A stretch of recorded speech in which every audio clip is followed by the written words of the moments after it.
So there's this video that has been making rounds the internet. I think since yesterday. The pastor of House on the Rock, by name Pastor Adefarasin, said this about Nigeria, and he said, "I do not believe that Nigeria was created by God."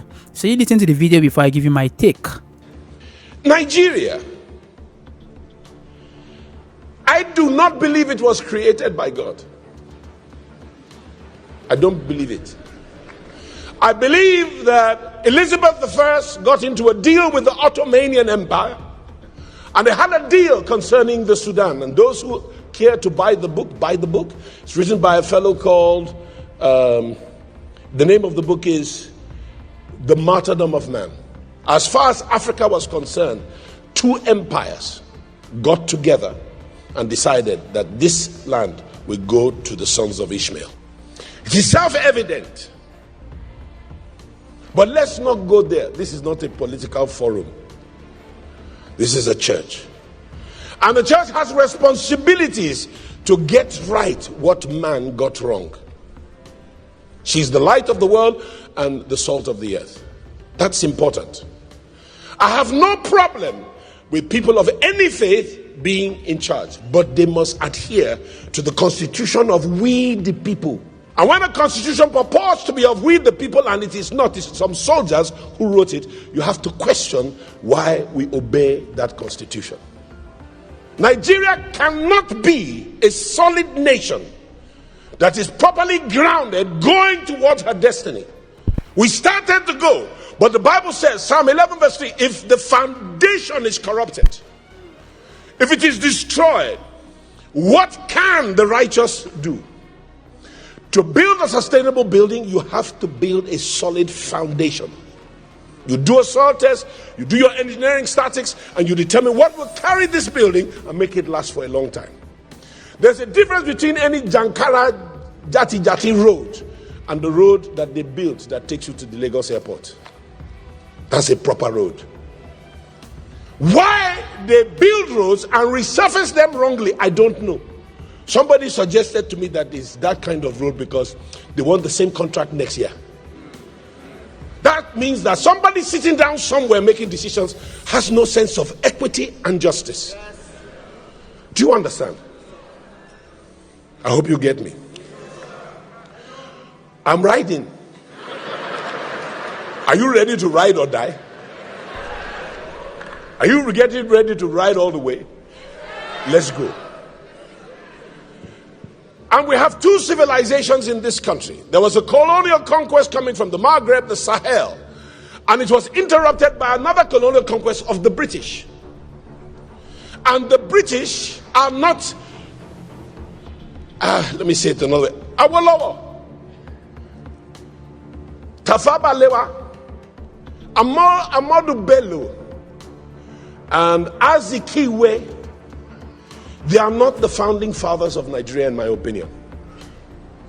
The founding fathers of Nigeria are some men from Whitehall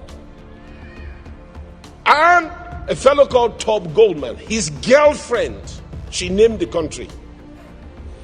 And also Lugard. This nation was created for the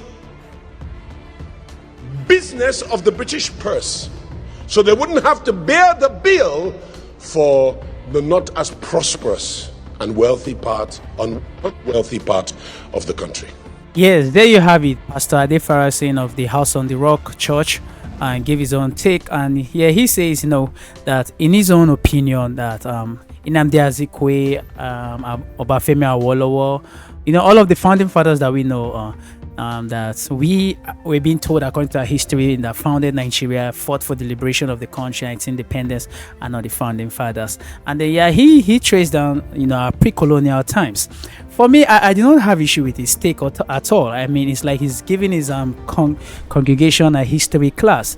To me, I'm like this conversation is not even a conversation at all in any way, especially if you are conversing with Nigerian history or African history as a whole.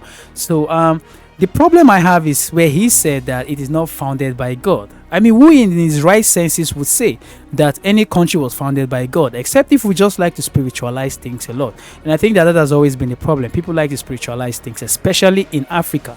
Africa is like the most spiritual, religious, is the most religious continent in the world, and yet it is still backward. So why would anybody say that Nigeria was founded by God, except if we just like to give simplistic answers and just try to give answers that would just quell unnecessary arguments and all. Nigeria was not founded by God. Pre-colonial Nigeria can tell you everything. Before the colonial masters came, you can tell how Nigeria was. You can tell that there was no entity known as Nigeria. Rather, we had the Niger area from which Nigeria was being coined. And then we had Lord Lugard, who in 1914 amalgamated the territories in Niger area. And for the sole reason that the revenue being generated from the northern region was not enough. And so he felt that, yes, that from the southern region, if amalgamated, will help to make up for the deficiency in the northern region. And that was the reason for the amalgamation that came to be known as Nigeria. This is common history. I mean, so saying that you do not believe it was brought together by God, well, like, who believes that? Who has been saying that? Any spiritual people, any religious person who says that, he's just saying gibberish. And it's funny that now Pastor Adefarasin is coming to say that this he doesn't believe was created by God. But if I had said it first, a lot of people come together and say, man, just shut up, just because you don't go to church or you're not religious. There are some things you don't understand and blah blah blah blah blah blah the dash. But here he is, and he has said it. It's like if it's some prominent man of God who says it, all right, it makes sense. If it's we also will say it doesn't make sense, because people tend to always look at things from is he a man of God or not a man of God. This is just point blank fact. Nigeria was amalgamated. Nigeria was brought together. The Nigeria we have today was brought together and came to be known as Nigeria as a result of the works of the foreign masters. And if you want to trace this one back, trace it down to 1884. If you even want to trace it more backward, trace it down to the Industrial Revolution, because it was the Industrial Revolution that necessitated the need to come into African countries and seek their raw materials for the industries of which the industrialized nations had already gotten. This is history class, man, and it's normal history that everybody should know. Everybody, and I think a lot of people know. And for those who don't know, or for those who know and are spiritualizing it, I think that they're just pure dummies to spiritualize the very obvious. I would really like to see more history class coming, but the point or the problem of history class is that as much history as you know, you begin to question things deeper, and you might lose your faith. You might begin to question down to your faith, because when you question how Nigeria was before Nigeria, and then you begin to question what your religion was before it is now, and then you begin to get in between, and then you turn it to a philosophy. Like Thucydides said, history is philosophy with examples, and once you become a philosophy, you begin to philosophize and ask so many questions, and then hence, boom, you might lose your faith in that instance. Don't ask me how I lost mine, man. I still have faith, but I have faith in something else, not in a religious God at all. And so that's it from Pastor Adefarasin. It's up to you to give your take.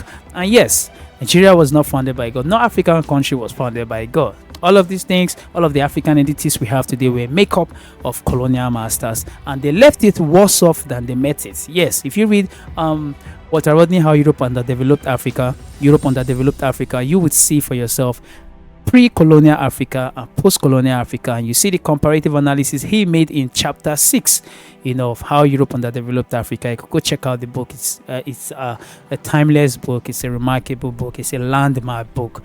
It's one of the best books written out of this continent and about this continent by an African. And yes, it's a very applaudable book, a very commendable book. Even though a lot of historians have tried to downplay that book has survived all odds, and yes, it still lives and will still continue to live throughout. So yes, that's it from me, Great Dave. Do me a favor, smash that like button and subscribe. And yes, also share my work. And yeah, tune back right here, hit the alert button, hit the notification button, just so you get alerted the very moment I drop. So that's it from me to you, and I'm out.